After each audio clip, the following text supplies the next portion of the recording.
തിരക്കിലാണോ? പോവല്ലേ, ഒരു 5 മിനിറ്റ്. ലേഡീസിനോടാണ് കേട്ടോ. ഞാനൊരു കാര്യം ചോദിക്കട്ടെ. ഇപ്പോ നിങ്ങളോട് നിങ്ങൾക്ക് അത്രയും വേണ്ടപ്പെട്ട ഒരാള് ഒരു 2000 രൂപ ചോദിച്ചാൽ, പോട്ടെ, ഒരു 1000 രൂപ ചോദിച്ചാൽ നിങ്ങൾക്ക് സ്വധൈര്യം എടുത്തു കൊടുക്കാനുണ്ടോ? ഒന്ന് ചിന്തിച്ചു നോക്കിയേ. സ്വധൈര്യം എന്ന് പറഞ്ഞത് എന്തിനാ എന്നറിയോ? നമ്മുടെ സ്വന്തം ക്യാഷ് ആവുമ്പോഴേ നമുക്ക് ധൈര്യപൂർവ്വം എടുത്തു കൊടുക്കാൻ കഴിയൂ. ഇപ്പോൾ നിങ്ങളൊരു കാര്യം ചിന്തിച്ചില്ലേ, അതിന് എനിക്ക് എവിടുന്നാ ക്യാഷ്? വീട്ടമ്മ എന്ന പദവിക്ക് സാലറി ഉണ്ടായിരുന്നേ ഞാൻ ഇന്ന് ഒരു കോടീശ്വരി ആയിരുന്നു, അല്ലേ? കിട്ടുന്ന സമയം മുഴുവൻ അടുക്കള ജോലി ചെയ്ത് തീർത്താൽ മതിയോ? അടുക്കള ജോലി ചെയ്യണം, അതിന് പ്രതിഫലമുണ്ട്. എന്നാൽ അത് മാത്രം മതിയോ? നമുക്ക് ക്യാഷും വേണ്ടേ?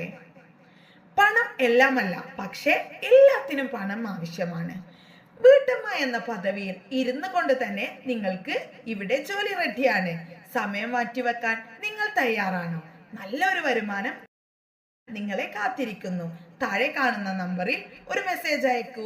ഞങ്ങളുടെ പ്രതിനിധി നിങ്ങളെ കോൺടാക്ട് ചെയ്യുന്നതായിരിക്കും.